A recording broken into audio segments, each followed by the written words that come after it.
उधम सिंह नगर जिले में त्रिस्तरीय पंचायत चुनाव सफलतापूर्वक तरीके से संपन्न हुआ है। इसके बाद राज्य निर्वाचन आयोग के निर्देश पर प्रशासन ने मतगणना की तैयारी शुरू कर दी। जिला निर्वाचन अधिकारी नितिन सिंह भदौरिया और साथ ही प्रेक्षक दीप्ति सिंह की मौजूदगी में 2500 मतगणना कर्मचारियों का तीसरा और अंतिम रेंडमाइजेशन किया गया। सभी कर्मचारियों को टेबल आवंटित की गई है। मतगणना के लिए जिले के विभिन्न विकासखंडों में टेबलों की संख्या इस प्रकार है। खटीमा में 30 टेबल है, सितारगंज में 40 टेबल है, रुद्रपुर की बात करें तो 26 टेबल, गदरपुर में 34 टेबल, साथ ही बाजपुर में भी 35 टेबल, काशीपुर में 34 टेबल और अन्य विकासखंडों में 26 टेबल दिए गए।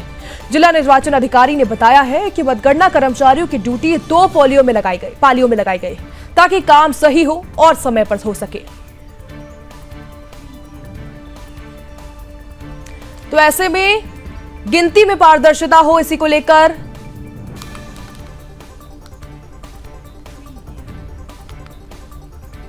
काउंटिंग नहीं, जनता का जलवा देखने को मिल रहा है।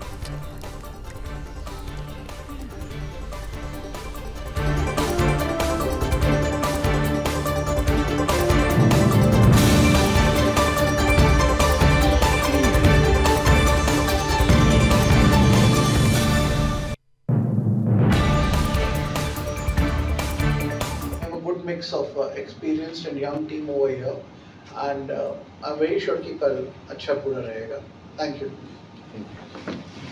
काम करने का कुछ लोगों के लिए नया अनुभव है, but I think we have a good mix of experienced and young team over here, and ना जारी है, काउंटिंग हो रही है और प्रशासन पूरी तरीके से अलर्ट है ताकि शांतिपूर्ण तरीके से मतगणना संपन्न कराई जा सके।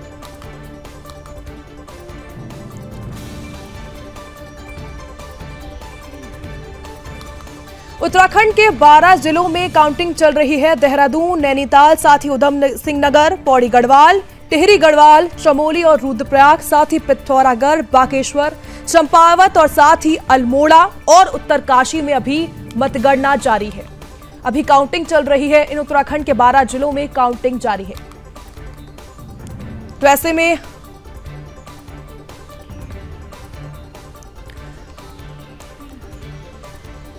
तो ऐसे में हमारे साथ ज्यादा जानकारी के साथ हमारे ब्यूरो चीफ कृष्णा कुमार जुड़ गए हैं। कृष्णा जी, क्या कुछ माहौल देखने को मिल रहा है? 12 जिलों में मतगणना जारी है, अभी काउंटिंग हो रही है।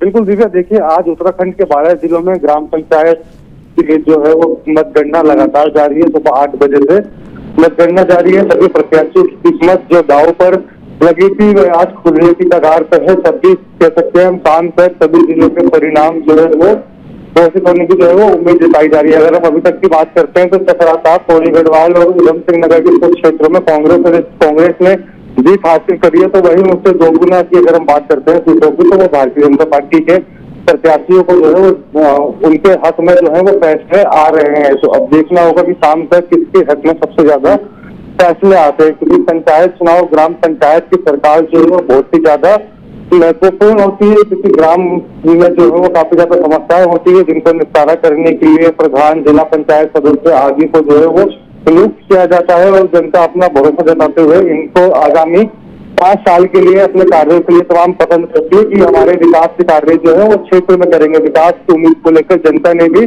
वोट किया था। अगर हम पिछले चुनावों की बात करते हैं, चाहे नगर निगम की, लोकसभा की, विधानसभा की, तो उसमें भारतीय जनता पार्टी के प्रत्याशियों को ही अधिकतर जगहों पर जो है वो जीत मिली थी। अब ग्राम पंचायत के चुनाव में जो है वो उम्मीद जताई जा रही है। 2027 विधानसभा चुनाव की बात करते हैं तो उसके लिए भी भारतीय जनता पार्टी के लिए ये अग्नि परीक्षा जो है वो मानी जा रही है, क्योंकि महज 1.5 साल बाद उत्तराखंड में विधानसभा चुनाव भी होने, तो एक तरीके से रिजल्ट ये एडवांस में ही घोषित हो जाएगा कि उत्तराखंड की जनता अभी भी भारतीय जनता पार्टी के साथ विश्वास में है या अपना मन बदलने के लिए तैयार है। क्योंकि हम हमेशा ही देखते हैं जो भी विधानसभा से पहले चुनाव होता है उसमें जनता का जो है वो मन पता चल जाता है कि आने वाले चुनावों में क्या परिणाम देखने को मिल सकता है। तो भाजपा की अग्नि परीक्षा भी एक तरीके से दांव पर लगी हुई है। और दूसरा, उत्तराखंड में मुख्यमंत्री पुष्कर सिंह धामी और भारतीय जनता पार्टी के प्रदेश अध्यक्ष की जो जोड़ी हर चुनाव में जो है वो कमाल करती हुई आ रही है, एक अच्छे चुनावी रिजल्ट लेके आ रही है भारतीय जनता पार्टी के समर्थन में। तो उनकी ये जोड़ी इस चुनाव में भी काफी महत्वपूर्ण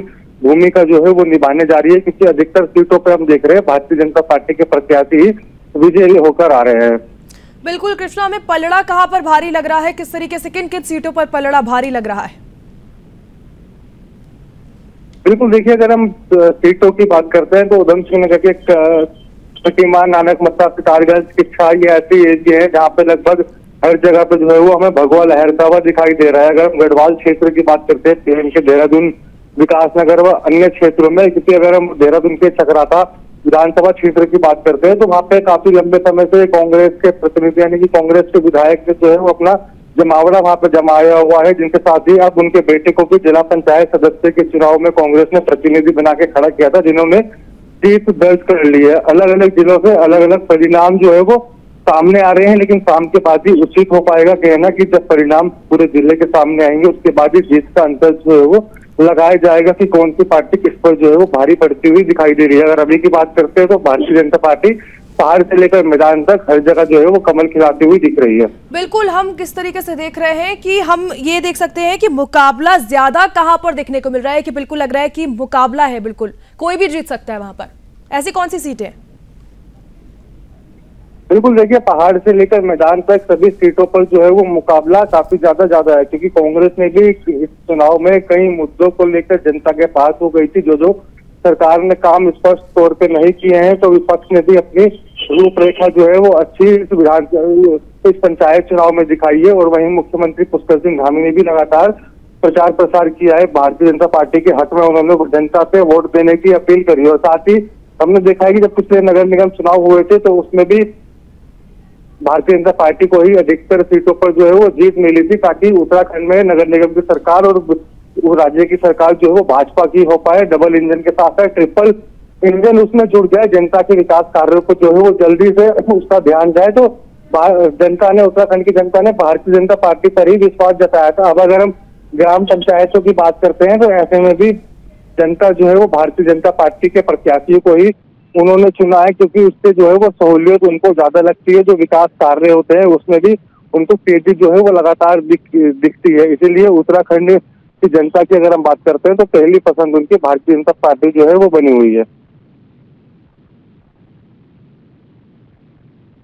किसी ऐसी कोई सीट जिस पर कई समय से एक ही पार्टी का दबदबा हो और अब बदलाव हमें देखने को मिल रहा हो नतीजों में?